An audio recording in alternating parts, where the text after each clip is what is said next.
मुँह मुबारक और नक्शे पाए मुबारक या भी यहाँ महफूज है। यहाँ पर कुर्सी सलमान अलैहिस्सलाम एक बुलंद चट्टान की सूरत में मौजूद है। सलमान अलैहिस्सलाम का मुसल्ला वो मकाम है जहाँ तामीर हैकल के दौरान में आप फैसले फरमाते और इबादत किया करते थे। रोज़ा सलमान जालीदार खिड़कियों वाला वो कमरा है जहाँ हज़रत सलमान मदफून हैं। दीवार बराक वो मकाम है जहाँ मेराज की रात आप सल्लल्लाहु अलैहि वसल्लम ने बराक बांधा था। दीवार गरिया के मुतल्लिक़ यहूदियों का ख्याल है कि वो हैकल सलेमानी की बाक़ियात में से है। वो यहाँ आकर गरिया जारी करते हैं। जिन्नों के हाथों तामीर कराए गए हज़रत सलमान की वफ़ात के बाद इनकी ज़िंदगी की तरह अमूमी अंदाज लिए हुए न थी। उन्होंने नहायत फ़ाल ज़िंदगी गुजारी और आखिरी सांसों तक मसरूफ़ अमल रहे। और ये कहा जाए कि मलकुल मौत की आमद के बाद भी आपने अपने फ़राइज़ की अंजामदही मशगूल रहे तो कुछ गलत ना होगा। दीन और दुनिया साथ साथ इस्लाम का दरस देता है कि तर्क दुनिया या रहबानियत इस्लाम में ममनू है। हज़रत सलमान बादशाह भी थे और पैगंबर भी। दोनों जिम्मेदारियां हमेशा बतरीके एहसन पूरी की। पैगाम अजल आया इस वक्त भी आप असा ज़ेरे नखदा रखे इबादत में मसरूफ़ थे और साथ साथ हैकल सलेमानी की तामीर में मसरूफ़ सर्कस जिन्नों की निगरानी भी कर रहे थे। इसी हालत में आपकी रूह इस जस्ते खाकी से आलम बाला की जानिब सफ़र करती है, लेकिन यूं कि आपका जिस्म असा के सहारे इसी तरह मौजूद रहता है।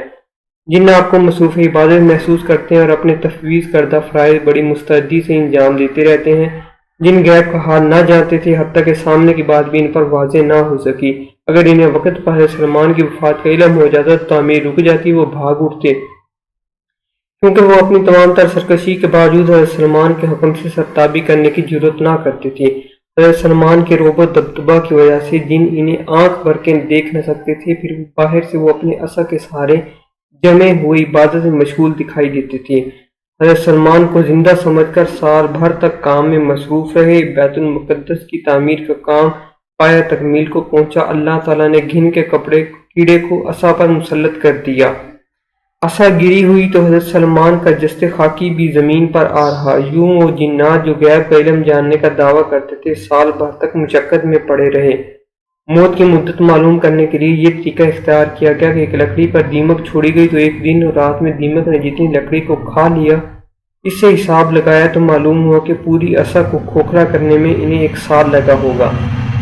इसराइली रवायात के मुताबिक हज़रत सलमान की खिदमत में मलकुल मौत ने आकर इतला दी कि बस चंद यही सातें बाकी रह गई हैं।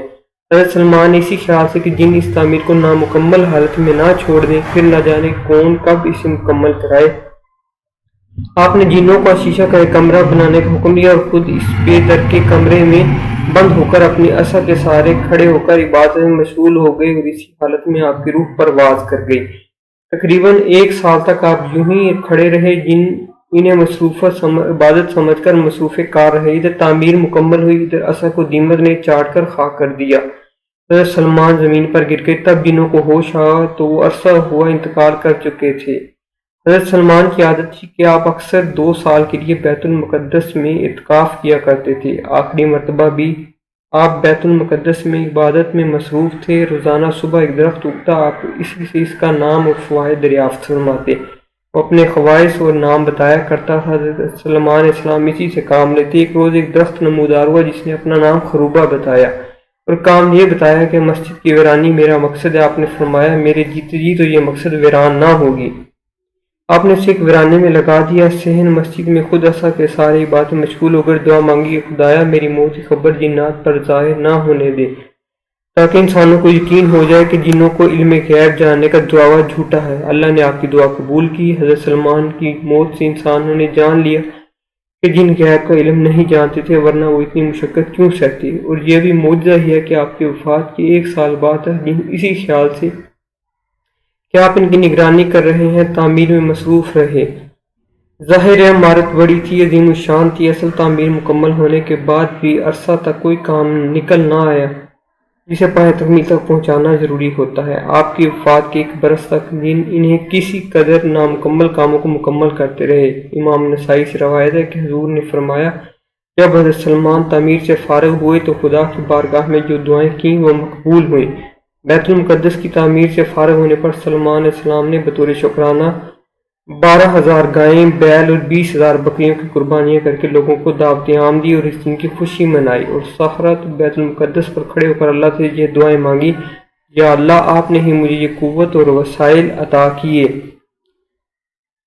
میں تیری اس نعمت کا شکر ادا کروں، مجھے اپنے دین پر وفات دیجیے اور ہدایت کے بعد میرے دل میں کجی نہ ڈالیے۔ جو شخص اس مسجد میں داخل ہو میں اس کے لیے 5 چیزیں مانگتا ہوں۔ ایک تو یہ کہ جو گناہ گار توبہ کے لیے اس مسجد میں داخل ہو تو آپ اس کی توبہ قبول فرمائیں۔ خوف و خطر سے بچنے کے لیے داخل ہو آپ اس کو امن دیں۔ جو بیمار ہو اس کو شفا عطا فرمائیں۔